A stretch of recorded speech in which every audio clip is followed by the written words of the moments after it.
xafladan oo ahayd mid lagu caanashubayay beeldaajaha cusub ee beesha muqaabul taas oo ah mid degta koonfurta Soomaaliya ayaa maanta waxa ay ka dhacday magaalada Kismaayo. xafladda waxaa lagu caanashubayay Cumar Xaaji Barre Ciroole oo noqonaya beeldaajaha cusub ee beesha muqaabul. xafladda lagu caanashubayay Cumar Xaaji Barre waxaa ka qayb galay culimaadudiin, waxgarad, haween, cuqaal, siyaasiyiin iyo dhalinyarada beesha ku abtirsada.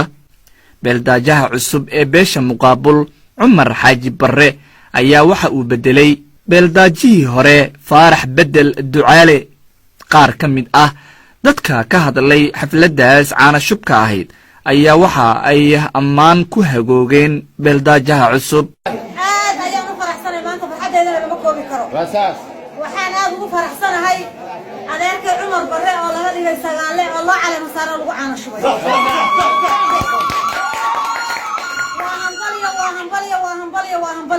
meel walba oo inta danaynaysa ay joogto waan ugu hambaliyaynayaa. guula maanta soo hoyatay dadkuna sidiisa hor ugu noqonaya inkastana way naga dilatay in fiican oo israaciil maanta aad iyo aad u faraxsanahay maadaama yahay in aqoon iyo khibrad maamul intuu hore u soo maray kuna soo yaqaana sababta hore dowladda Soomaaliya ka soo shaqayn jiray. waxaan rajaynaynaa aqoontiisii khibradiisii inuu dalkii dadka ku anfici doono. marka koowaad afirta alla waafajiyo nabadoon ilaahay inooga dhigo nabadoon caadil oo wax qabto. magacayga waxaa la yidhaahdaa Nuur Barre Maxamed. waad arkaysaan Cumar Barre waan ku caanashubnay, kuumadana waa nala qaatay bilow iyo dhammaad waxay ahayd subaxa saaka. Cumar Barre waa nabadoonka muqaabul kuumada weyn. Cumar Barre oo dalka iyo deegaanka ninka aqoonta u lahaa baa tahay, dalyaqaan siyaasi baa tahay. meesha aanaan inaan naga qaadaan kuu dooranay meel sarana aan la gaarsiiso. xasan Khaalid Cali oo ka mid ah odayaasha beesha ayaa waxa uu bogaadiyey caanashubka beeldaajaha cusub. anigoo ah Xasan Khaalid Cali wakiilka ka ah odayaasha kuumada afkoodana ku hadlaya, waxaan caddaynayaa maanta Cumar Xaaji Barre in beesha muqaabul ay keentay, makaahil ay keeneen, gumcada ay keeneen, annagoo kumadana aan la qaadanay ayaan caddaynayaa. waxaan ilaahay uga baryahayaa inuu noqdo kii cadaalad iyo ehla'aan iyo musuqmaasuq la'aan iyo wixii maqaal ka noqon kii soo dhicilaayo noqdo. abwaan Ogle Jiirow Cali oo ka mid ah afmaalka suugaanta wax ku cabira ayaa waxa uu tixgabay ah u diray odayaasha dhaqanka.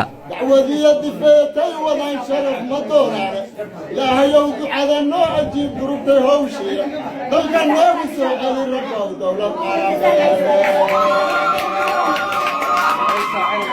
hadalla waa laga duwaa gabay ku deeqaaye dunucdaan dareensiinayaa duhur dharaareede doobiga kolkaan dadinaa dowlis noo go'aye dhawaadeeda noo dhiib rabbow doonta naari weyde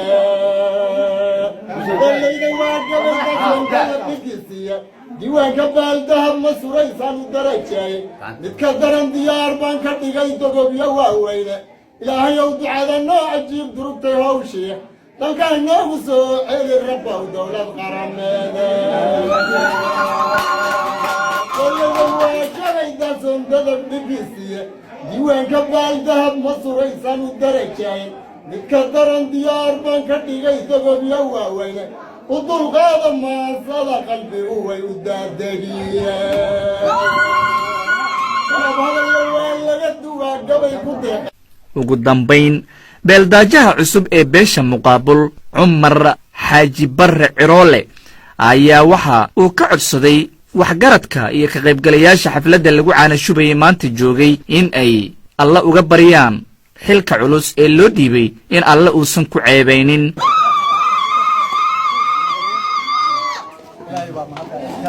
soo dhawaada taariikh ahaan waxaan idinka codsan waxaan jeclahay uma wallaahi baan maanta idinkugu dhaaran jubbaland Kismaayo geedkaa ku dhashay waa muuqdaan aabbahay kugu dhashaa muuqda أو جاي فوق نفسه موقع سد حدا فوقي كان ملكي كان هو الجيت موقع أفر فما كده جيت كان موقع عن كل شيء يعيد عن كل شيء تاجي كو أنا أنت هتستخدمها بالله وما الضوء الطيبة waxaan idinka codsanaa faataxadaha laygu kaalmeeyo uma wallaahi gabarkooda oo qoyskayga kuumada inaanan meel cidda kaga tegin haddaan ka gudbo kablalax maan ku dhaho inaanan ka tegin haddaan soomaali si kastaba xafladda caana shubka ahayd ayaa ku soo gabagabowday jawigii loogu talagalay iyada oona la ismarxabeeyey salaan kalgacayl iyo weliba xabad saaris intuba isugu jirtay beeldaajaha cusub ay tahaniyad ugu sameeyeen ka qaybgalayaasha xafladda lagu caana shubay